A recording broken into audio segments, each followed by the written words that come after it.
Olá, eu sou Lucy Ferraz de Mello, sou doutora e mestre em Comunicação e Educação e sou especialista no uso de tecnologias digitais nos espaços educativos.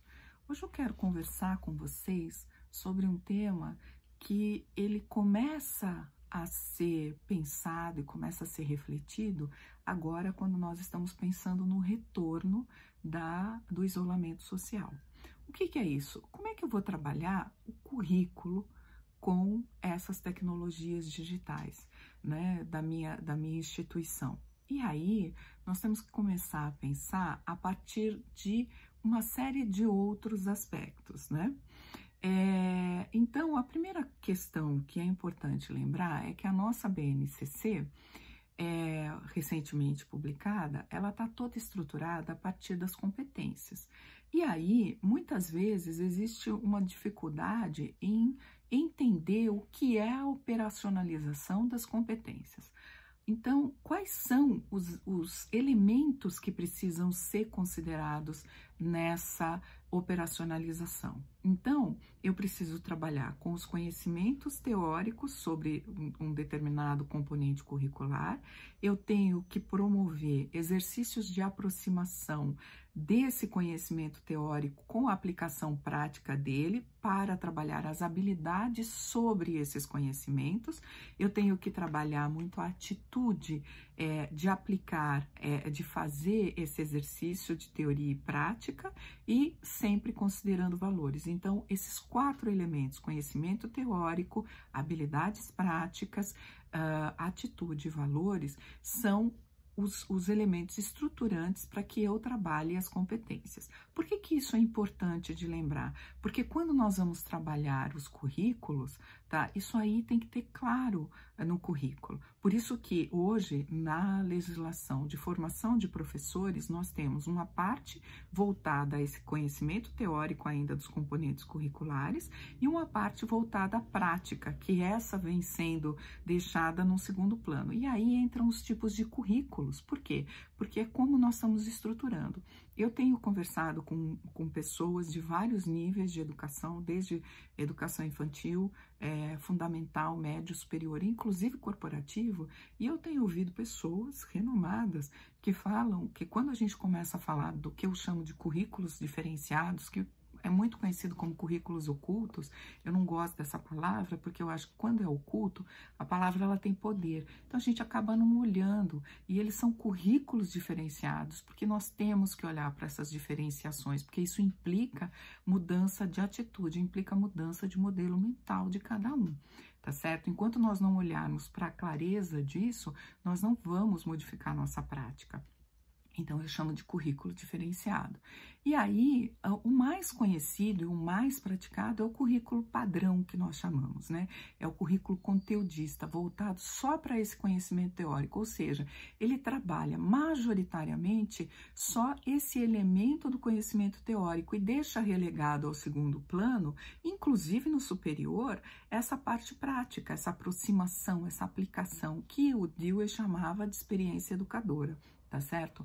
Mas, quando nós vamos ver, nós já temos, a partir de alguns autores, outros tipos de currículo, quais sejam o de conexões, o currículo de práticas propriamente dito e o currículo personalizado. O que é esse currículo de conexões?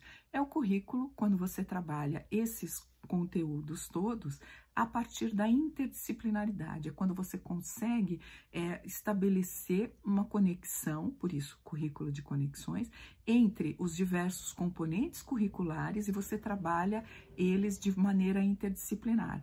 Mas, ao contrário do que muitos imaginam, isso não reflete já um currículo de práticas, porque você pode trabalhar essa interdisciplinaridade, essa conexão, sem necessariamente fazer aproximação com a prática. Então, isso precisa estar claro.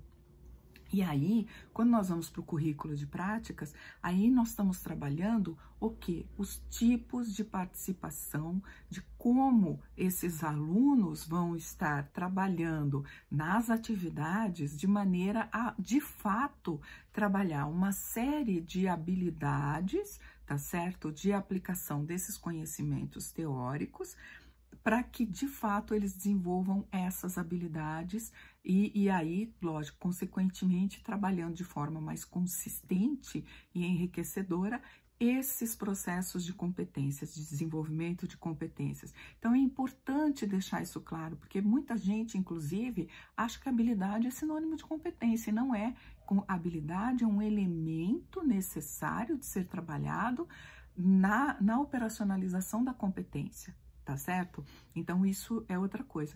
E o personalizado, né? Nós estamos falando, eu já vou resgatar um pouco essa coisa do tipo de participação, né? Mas o personalizado, o que que é? Quando você, exatamente por ter as tecnologias, então você está falando de uma modalidade de ensino, que hoje nós todos estamos vivendo, que é a educação híbrida. Na verdade, hoje nós já temos especialistas na área, como a professora Eliane Schlemmer, de lá da Unicinos, que ela fala em educação digital já, nem se fala mais em modalidade de ensino híbrido, porque o ensino híbrido era uma modalidade, vamos dizer assim, intermediária, né?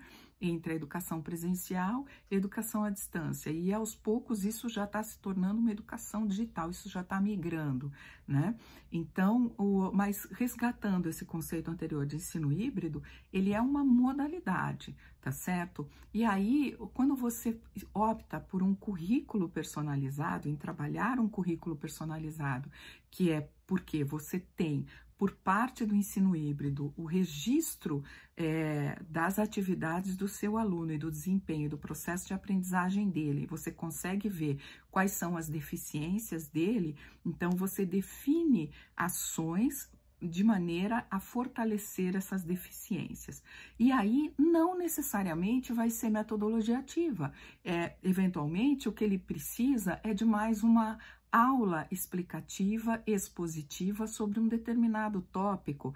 Ele precisa fazer atividades repetitivas para reforçar um determinado conhecimento, ou seja, o mesmo currículo personalizado, ele pode ser trabalhado a partir de diferentes metodologias. Então, por isso que é importante nós separarmos vários conceitos aí. Voltando para o currículo de práticas, para aproximar da questão do protagonismo, o protagonismo é outra questão. Porque muitos de nós sabemos o conceito de protagonismo, mas nós não sabemos operacionalizar esse conceito.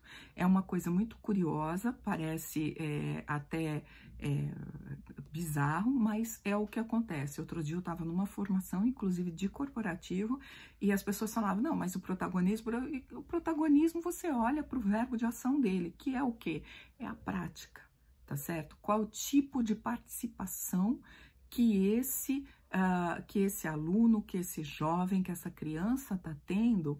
Será que ela está tendo uma participação mais ativa ou menos ativa? E aí, ativo é um termo muito, eu costumo dizer, elástico, porque cada um tem um conceito de ativo diferente. Então, por isso que nós temos dois autores que trabalharam muito detalhadamente os tipos de participação que podem ser observados para crianças e jovens, e acaba sendo para os adultos também, se nós pensarmos que os modelos mentais são formados na infância e adolescência. Então, quando você vai para a idade adulta, a gente carrega esse tipo de participação, e dependendo do tipo de participação a qual esses alunos foram expostos, vão ser as atitudes deles. Então, como é que a gente trabalha esse currículo de prática? Olhando para o tipo de participação.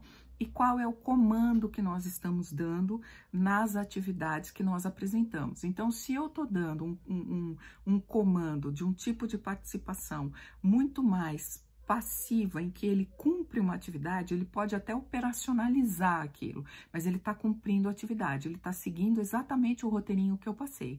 Então, eu estou trabalhando a participação dele de uma forma muito simplificada. Agora, quando eu começo a pedir para ele fazer reflexões, para ele fazer o planejamento, mas ele instituir qual tipo de planejamento que ele vai fazer, considerando algumas premissas básicas, qual tipo de tema que ele vai escolher, porque quando ele tem aderência ao tema, ele vai se se dedicar mais, qual o processo avaliativo, que tipo de atividade eu vou fazer, que tipo de metodologia nós vamos adotar. Quando a gente começa a crescer e dar mais possibilidades de criação e de experimentação para esse aluno, o que nós conseguimos? Nós trabalhamos outros processos de aprendizagem mais até enriquecedores.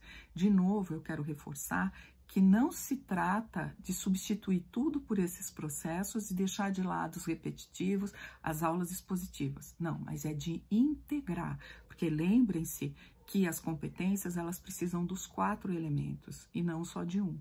Por isso que nós precisamos ter um enriquecimento das metodologias e as tecnologias podem propiciar isso. Então, na volta desse processo, seria interessante olhar para os nossos currículos. O que tem ali e como é que nós podemos trabalhar de forma a enriquecer todos esses processos. Era isso que eu tinha para dizer. Obrigada.